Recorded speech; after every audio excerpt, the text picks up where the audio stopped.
Hello everyone, it is Alana. Welcome back to Dare to Inspire. I want to apologize because I know I've been kind of MIA for about 2 weeks. I believe it's been 2 weeks. So I'm back. I'm here. I'm good. Hope nobody worried. I'm fine. Today I want to talk about basically forgiveness, but through God's eyes. So how God forgives us. I think a couple videos ago I talked about forgiving each other, but man. So I wanted to talk about how God forgives us and how sometimes it can be really hard to understand that once God forgives us, that memory is automatically erased. That sin is no longer there. It's completely taken out of whatever category you think it's in.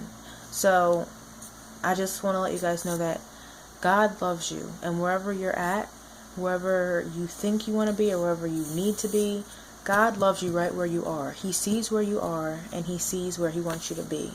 You just kind of have to let Him in and let Him do His thing.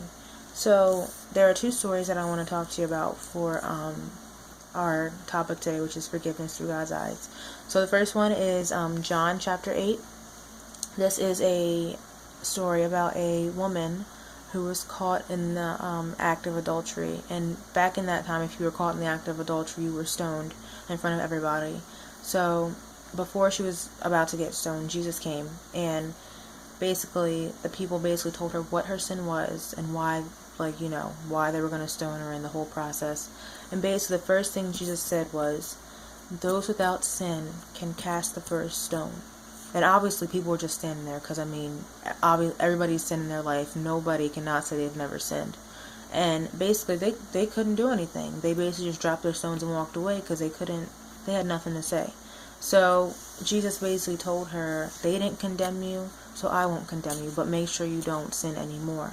So that's the one thing with God and His forgiveness. He forgives you, but you need to make sure you stay on track and you really put your heart into avoiding temptation.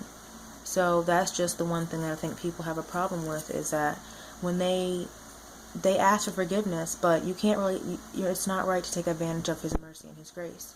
He'll forgive you, but you can't keep going and saying, oh, God will forgive me, I can do it. God will forgive me, I can do it. That's what makes Him mad, and that's where people mess up. So just make sure you stay on the right track and, do everything for the right reason. The second story is Acts chapter 7, verses 51 to 60. And this is a story about a guy named Stephen. He was a martyr, which is a martyr is a person that was persecuted for basically worshiping, talking about Christ. And in that back then, he was basically, he would stand outside and talk about his love that he had for Christ and how Christ is coming back soon. And unfortunately he got stoned for it. And before he died, he said, God, please forgive them, for they know not what they do. Now you have to think, this man is getting stoned. Like, people are hurling bunches and bunches of huge rocks at him, and he still has the kindness of his heart to say, God, please forgive them. I mean, to me, that's inspiring to me, because I would not even, I wouldn't even be able to, I can't even really say what I would do. But I wouldn't be able to say that. So to me, that's a very inspirational story. And he didn't even really die. He fell asleep and he was immediately entered into heaven. So that's an inspiration to me to even know, when someone hurts me, or, I've done something wrong to somebody else, I know that God will forgive me with open arms, and that I still have a second chance to, better myself. So that's another thing, is that every day that we have is a new day of mercy, and that's the beautiful thing about it. We have so many chances to better ourselves.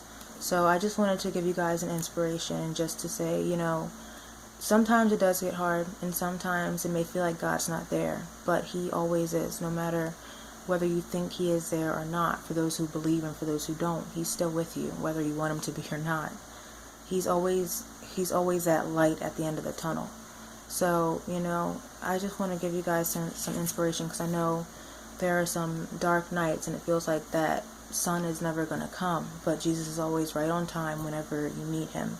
So this week, and not even this week, just going on into life, wherever you're heading, just remember that God is always with you. He forgives with open arms, but just make sure not to take advantage of His mercy. and to always just remember what he's done for you and that you owe him so much more.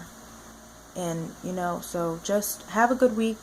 I hope you guys, I'm sure spring break is over for you guys, so I hope you're getting back into the groove of everything and everything is going well. I will see you guys next week. Thank you for watching. Peace.